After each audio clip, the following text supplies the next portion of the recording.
It was in these Swiss mountains that the world was first introduced to the phrase the Fourth Industrial Revolution, and it's been a hot topic among academics, politicians, and business leaders ever since. But what exactly does it mean? The term Fourth Industrial Revolution was coined by the founder of the World Economic Forum, a former professor named Klaus Schwab. Schwab wrote a book with that title to describe an era marked by a technological revolution that is blurring the lines between the physical, digital, and biological spheres. Let's break that down. Technologies like artificial intelligence, autonomous vehicles, or the Internet of Things are becoming ingrained in our day-to-day lives and even our bodies. Think of voice-activated virtual assistants, Face ID recognition, or healthcare sensors. Schwab first presented his vision of the Fourth Industrial Revolution at the World Economic Forum's annual meeting here in Davos in 2016. So what separates the Fourth Industrial Revolution from the Third? Experts say the main difference is that technology is merging more and more with humans' lives, and that technological change is happening faster than ever. 3D printing is just one example of fast-paced technology in the Fourth Industrial Revolution. The industry has gone from a business idea to big business, with 3D printer shipments expected to increase from just under 200,000 in 2015 to 2.4 million in 2020.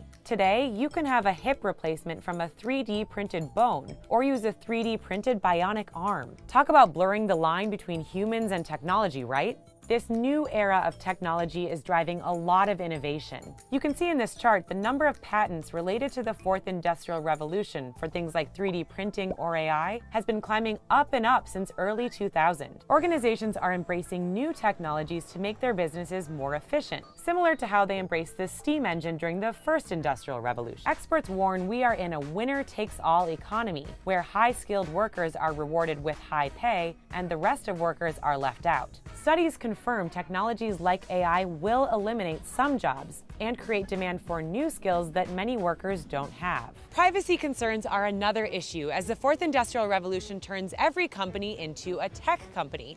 Industries from food to retail to banking are going digital, and they're collecting a lot more data about their customers along the way. Users are starting to worry that companies know too much about their private digital lives. The World Economic Forum says a majority of leaders don't have confidence their organizations are ready for the changes associated with the Fourth Industrial Revolution. With tech changing fast every day, it's time to catch up. As we move in this world, we can see that this world is being divided by many different agendas and schemes. The rich versus the poor, liberals versus conservative, or in America, it's called Democrat versus Republican. There's Christian versus the Bible believer. The list goes on and on. But one of the most unspoken ways is the educated versus the indoctrinated. Now please understand, when I speak of educated, I do not speak of that 4-year-plus piece of paper most of us paid for with student loans. I'm speaking of knowledge gained through self-learning away from the mainstream. Those that are informed and live through knowledge are able to walk in much more power and conviction than with those that live in their web of indoctrination and falsely believe that they are actually educated.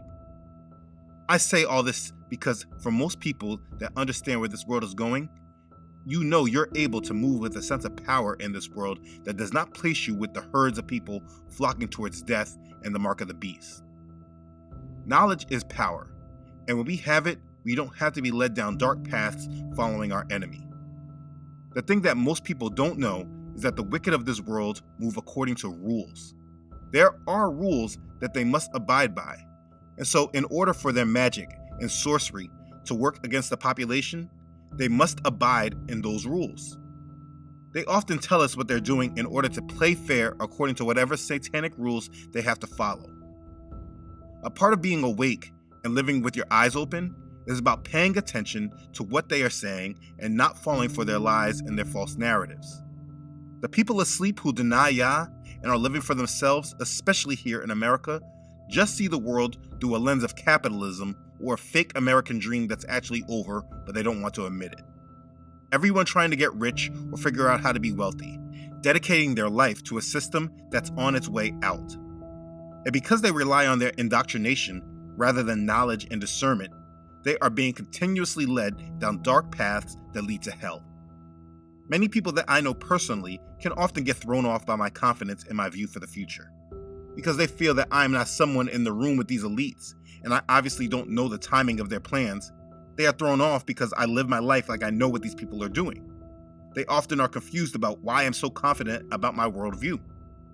Now, it goes without saying that my faith in Yah and belief in His word is my overwhelming source of confidence. I know His will be done, and He will fulfill His word and promises. But for many people that don't truly care about Yah, they still don't get it. And my next answer is, I read books.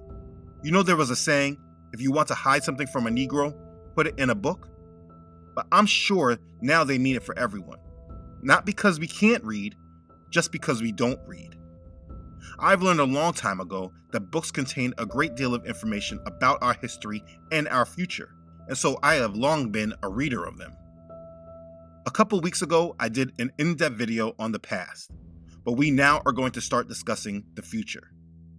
Those that run this world speak about their future plans.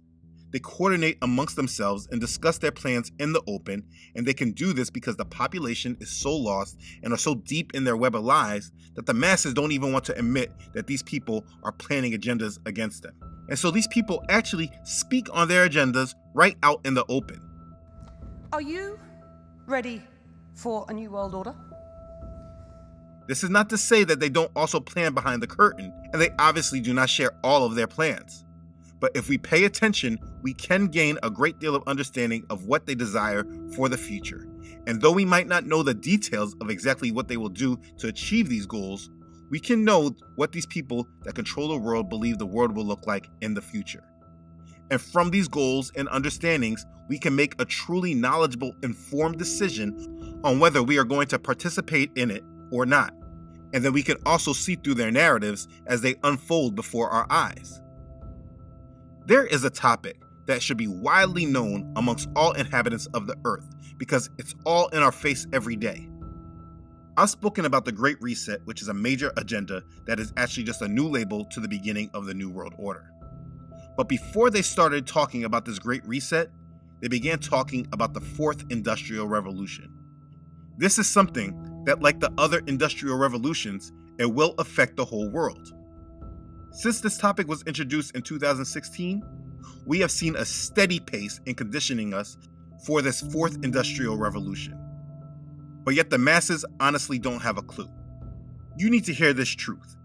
The truth is that you cannot participate in this world system and make plans for yourself in it and not know what they are planning for your future. If you don't know the future of these major industries or the future of your job and what your children are going to be doing and where you stand in this world, you can be committing yourself and your children's future to failure. These things are not hidden, and they are right in front of our face. And while I recognize that not everyone has the time to read these books or even understand what they are alluding to, I have been led to show what these people have been saying so all of us can make informed decisions about what we commit our life to. I must be honest and transparent. If you're a first-time viewer of this channel and content, I am making this video to help make you understand that the world that you might have committed your life to is not real, and it will change at a twinkling of an eye. You can either choose to move with the changes and stay committed to their world, or you can learn that there is a plan A, and you can commit your life to what and who truly matters. I'm going to break down the Fourth Industrial Revolution. Let's begin. Okay, so this video is not going to be my own words. I've done these videos long enough to know that when you tell people how it is from your own research, instead of trying to understand you, they want to debate and argue with you. So I'm not up for that and do not want to deal with that, and plus, it's not needed. You see this man right here? His name is Klaus Schwab. He looks like one of the supervillains you might see in a James Bond movie or something. But in fact, he is just a major player in the agendas of the world that they let us see. When you understand this world, you'll know that there are people like him who we are allowed to know of and see, and there are people like this man in the shadows who we are never allowed to know of. But he, in fact, holds more power and dictates control over men like Schwab. But that's neither here nor there. Klaus Schwab is the founder and executive chairman for the World Economic Forum.